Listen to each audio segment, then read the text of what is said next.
Welcome to the Department of Collegiate and Technical Education. Today is the fifth session of the Unit 1 Simple Stresses and Strains. Today we are going to solving the problems on the hollow bars and the problems on the elastic constants. Before going to the problems on the elastic constants, we should know the relation between various elastic constants, that is relation between Young's modulus and shear modulus, relation between Young's modulus and bulk modulus, and relation between all the three elastic constants, that is E, C and K. So in the higher classes you are going to deriving all these relations in detail, and here you have to just remember the relations between the various elastic constants. So we will write the relation between various elastic constants. Here E is the Young's modulus, C is the shear modulus, K is the bulk modulus. So the first equation which gives the relation between Young's modulus and the shear modulus is C equal to M into E by 2 into M plus 1, or E equal to 2 into C into 1 plus 1 by M, or you can write E equal to 2C into 1 plus mu, because 1 by M can be replaced by mu. The second equation that gives the relation between Young's modulus and the bulk modulus is, that is K is equal to ME divided by 3 into M minus 2, or E equal to 3 into K into 1 minus 2 by M, or E is equal to 3K into 1 minus 2 mu. And the third equation which gives the relation between all the three elastic constants, that those are Young's modulus E, shear modulus C and bulk modulus K. So therefore E equal to 9kc by 3k plus c. So now we'll start the problems. So the first problem of today's session is the safe stress for a hollow steel column which carries an axial load of 2.1 into 10 raised to 3 kilonewton is 125 meganewton per meter square. If the external diameter of the column is 300 mm, then determine the internal diameter. First you write down what are the given data from the problem, and here P is 2.1 into 10 raised to 3 kilonewton, that is 2.1 into 10 raised to 3 into 10 raised to 3 newton, because 1 kilonewton is equal to 1 into 10 raised to 3 newton. Therefore the P is, that is the load is 2.1 into 10 raised to 6 newton, and the stress is 125 meganewton per meter square. So 125 into 10 raised to 6, because 1 meganewton is equal to 10 raised to 6 newton, divided by 10 to the power of 6, because 1 meter square is equal to 10 to the power of 6 mm square. So therefore stress is 125 newton per mm square. Or you can directly write sigma equal to 125 meganewton per meter square is equal to 125 newton per mm square, because 1 meganewton is equal to newton per meter square is equal to 1 newton per mm square. And the external diameter is given, the capital D is equal to 300 mm. Now it is required to calculate the internal diameter. To calculate the size of a section, we should know the area of the section. Once the area is calculated, we can calculate the size or the side of a section or the size of a section. Let it small d is the internal diameter of a hollow steel column. We know that stress sigma is equal to P by A. So therefore from this equation we can calculate the cross section area. So therefore A is equal to P by sigma, that is equal to 2.1 into 10 raised to 6 divided by 125, that is equal to 16,800 mm square. As we know the cross section area of a hollow steel column, that is pi by 4 into capital D square minus small d square, that is equal to 16,800. So therefore capital D square minus small d square is equal to 4 into 16,800 divided by pi. So that gives us 21,387.65. So therefore, small d square is equal to capital D square minus 21,387.65.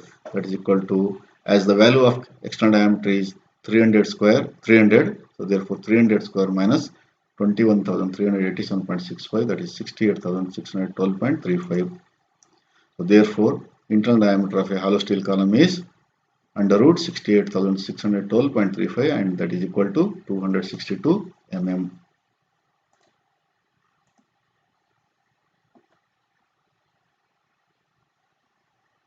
Next problem. The ultimate stress for a hollow steel column which carries an axial load of 1.9 meganewton is 480 Newton per mm square. If the external diameter of the column is 200 mm, determine the internal diameter. Take factor of safety as 4. Once the ultimate stress is mentioned in the problem, or maximum stress is mentioned in the problem, then definitely a factor of safety will be given in the problem. So therefore, first write down the given data.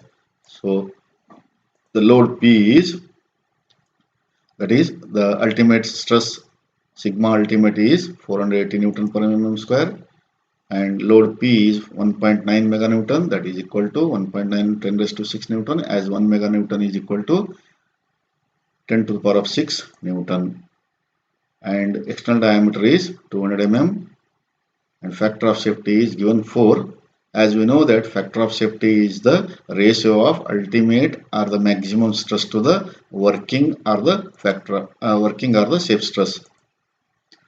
So therefore, factor of safety is equal to ultimate stress by working stress. So therefore, working stress is required to calculate. So therefore, working stress sigma is equal to ultimate stress by factor of safety. You cannot use the ultimate stress directly as sigma. So therefore, once the factor of safety is given in the problem, you should calculate the safe stress or the working stress.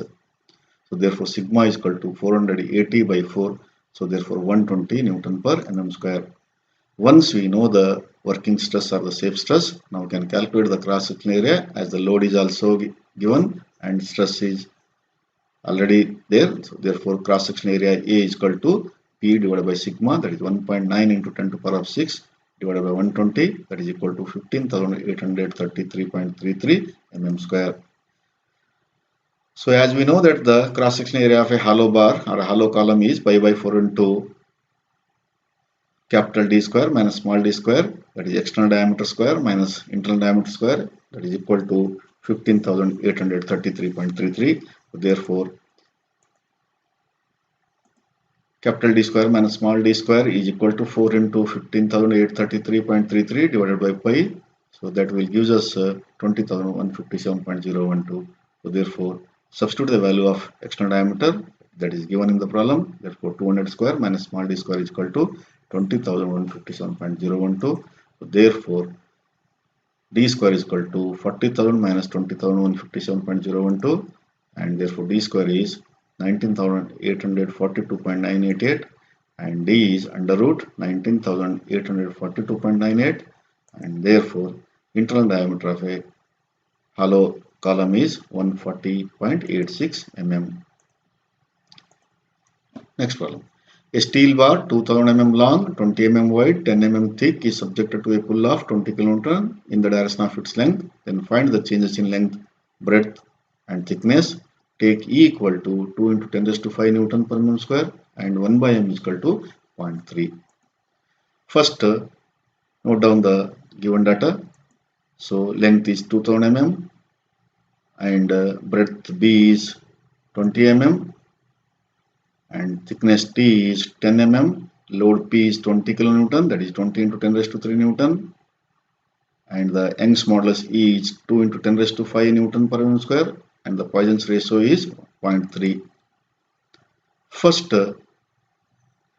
we have to calculate the cross-section area, as the section given in the problem is a rectangular section having breadth B 20 mm and thickness T is 10 mm. So therefore, cross-sectional area of a rectangular section is A equal to B into T, that is equal to 20 into 10, that is equal to 200 mm square. Once the area is calculated, now we can calculate the required things. First, change in length. As we know that change in length delta L is equal to PL by AE. So substitute all the values in this equation, as P is 20 into 10 raised to 3 Newton and length is 2000 mm and area is 200 mm square and the Young's modulus is 2 into 10 raised to 5. So therefore change in length delta L is equal to 1 mm. Then second requirement is change in breadth. As we know that change in breadth delta B is equal to 1 by m into E into B, where E is the strain and 1 by m is the Poisson's ratio and B is the width or breadth of the section. Once delta L is there, we can calculate the strain, that is equal to delta L by L, that is delta L is 1 mm, change in length is 1 mm divided by 2000. So therefore strain produced in the bar is 0.0005.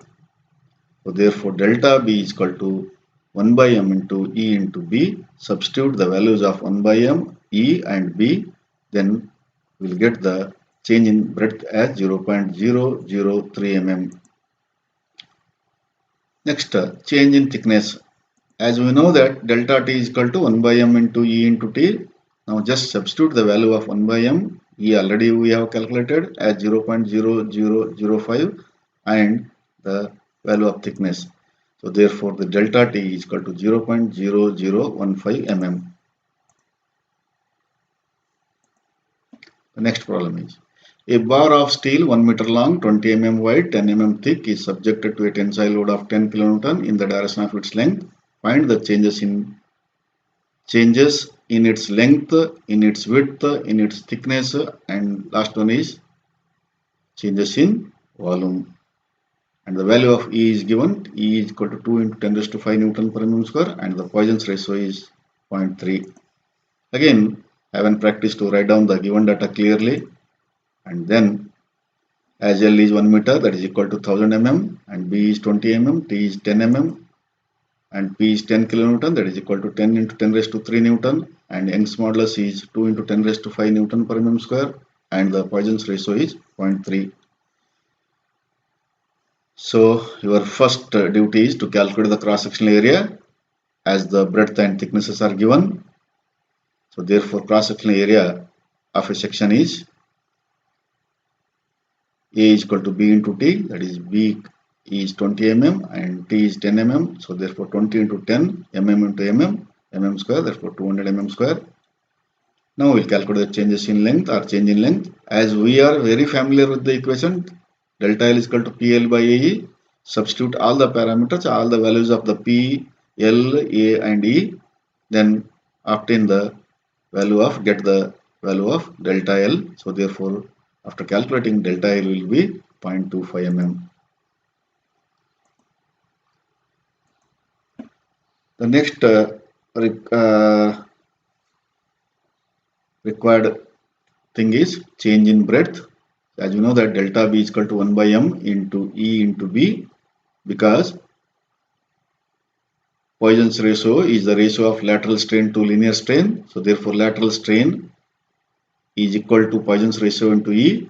So therefore lateral strain is nothing but delta B by B, that is equal to 1 by m into E. So therefore delta B is equal to 1 by m into E into B. So here Poisson's ratio is there. The value of Poisson's ratio is 0.3 and B is 20 mm and only the unknown parameter is E, small e, that is strain. So once the delta L is there, so we can calculate the strain produced in the bar. Therefore E is equal to delta L by L, that is equal to 0.25 by 1000. Delta L is 0.25 and the original length is 1000 mm. So therefore the value of E is 0.00025. So therefore delta B is equal to 1 by m into E into B. Substitute the value of 1 by m, E and B. So after calculation, the change in breadth will be 0.0015 mm. Similarly, we can calculate the change in thickness. Delta T is equal to 1 by m into E into T. So substitute all the values and calculate delta T as 0.0075 mm. Change in volume. As we know that change in volume for a rectangular section is E into 1 minus 2 by m into V, where V is the original volume. So original volume is calculated by using the relation A into L, that is A is the cross-sectional area of the bar and L is the length of the bar. Therefore 200 into 1000, 200 mm square into 1000 mm is 2 lakh mm cube. So therefore delta V is equal to E into 1 minus 2 by m into V. Substitute the values of E, Poisson's ratio and the original volume, will get delta V as 20 mm cube. For a given material, Young's modulus is 1 into 10 raised to 5 Newton per mm square and modulus of rigidity is 0.4 into 10 raised to 4 Newton per mm square. Find the bulk modulus and lateral contraction of round bar of 50 mm diameter and 2.5 meter long when stretched by 2.5 mm, and the value of Poisson's ratio is 1 by 4. So note down the given data. So Young's modulus E is 1 into 10 raised to 5 Newton per mm square. Modulus of rigidity C is 0.4 into 10 raised to 4 Newton per mm square. And D is 50 mm. And L is 2.5 meter, that is equal to 2500 mm. And delta L is 2.5 mm. And Poisson's ratio 1 by m is equal to 1 by 4, that is equal to 0.25 or m is equal to 4. First calculate the cross-sectional area of a round bar, that is A is equal to pi by 4 into d square, pi by 4 into 50 square, that is 1963.75 mm square. So the bulk modulus is required to calculate. As we know that K is equal to me divided by 3 into m minus 2.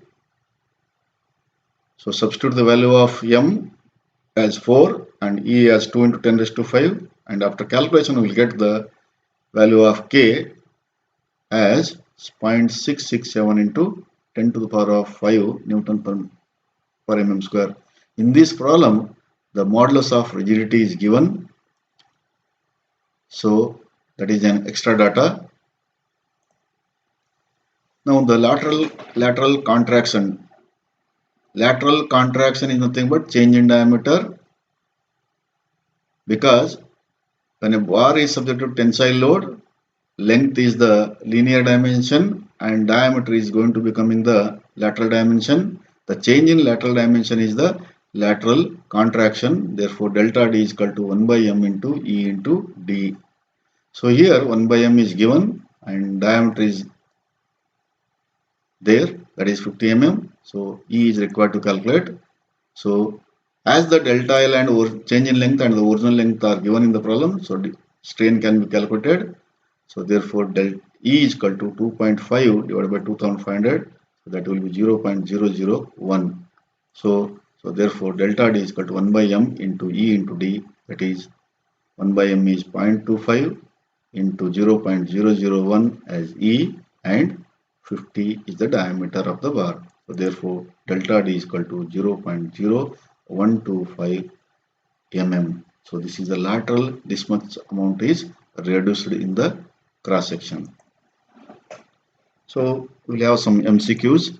So first question is the relation between Young's modulus E and the modulus of rigidity C is C is equal to me divided by 2 into m plus 1.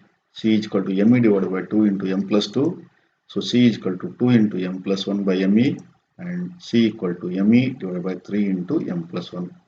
If you are repeating and if you are having a revision over the list of formulae, then only you can answer these relations. You should remember the relation between Young's modulus and the modulus of rigidity is, that is C is me divided by 2 into m plus 1. Therefore the correct answer is A. Next question. The relation between Young's modulus E and the bulk modulus K is, as we know that K is equal to me divided by 3 into m minus 2. So therefore the correct answer is B. K is equal to me divided by 3 into m minus 2. Third question, the relation between Young's modulus E, modulus of rigidity C and bulk modulus K. That is the relation between all the three elastic constants. As we know that E is equal to 9 Kc divided by 3K plus E is the correct answer. Therefore, answer is B.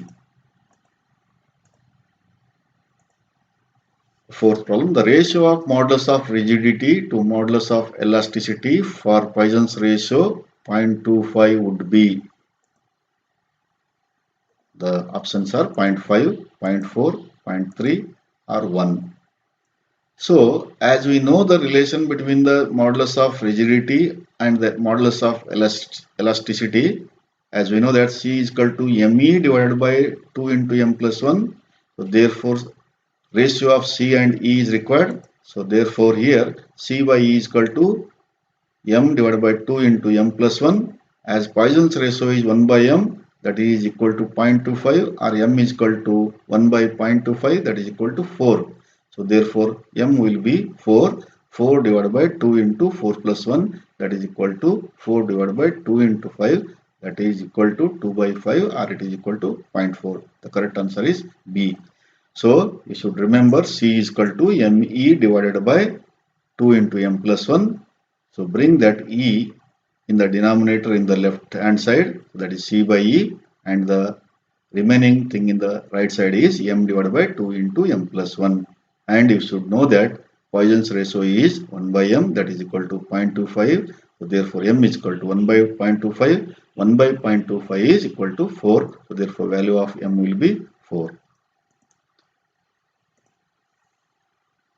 The ratio of bulk modulus to modulus of elasticity for Poisson's ratio of 0.25 would be, this is similar to the first problem. Here the ratio of bulk modulus to modulus of elasticity is required to calculate. For the same Poisson's ratio of 0.25, Poisson's ratio 1 by M is equal to 0.25, that is nothing but M is equal to 4. And the options are 2 by 3, 1 by 3, 4 by 3 and 1. So as we know that K is equal to ME divided by 3 into M minus 2. So bring that E in the denominator in the left hand side. So therefore K by E is equal to M divided by 3 into M minus 2.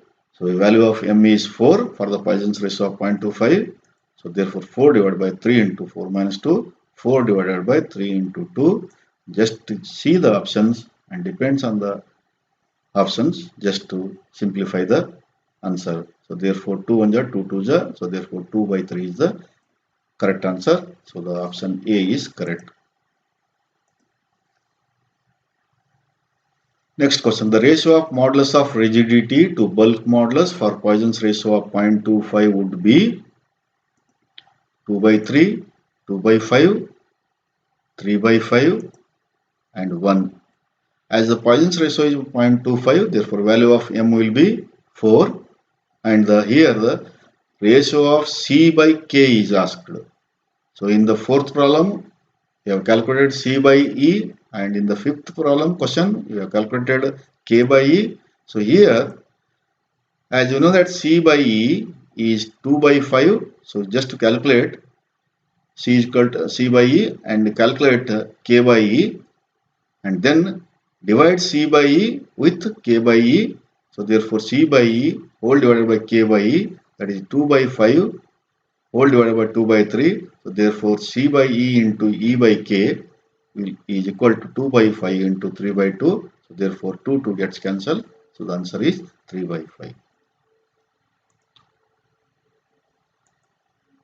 Therefore C by K is 3 by 5. A rod of length L, diameter D carries an axial load P. The extension of the rod would be pi PL by 4 ED square, 4 PL by pi ED square, pi E PL divided by 4D square, 4 PEL divided by pi D square. As we know that delta L is equal to PL by AE. For a circular rod, cross-sectional area is pi by 4 into D square. So this 4 will comes in the numerator. So therefore 4 PL divided by pi E D square. So therefore just substitute the value of A as pi by 4 in equation delta L is equal to PL by AE, then the answer will be 4 PL by pi E d square. And the answers for all the MCQs are also given. So this is the end of the fifth session of the unit 1, that is simple stresses and strains, and in the next session we will solve some of the problems on the elastic constants. Thank you.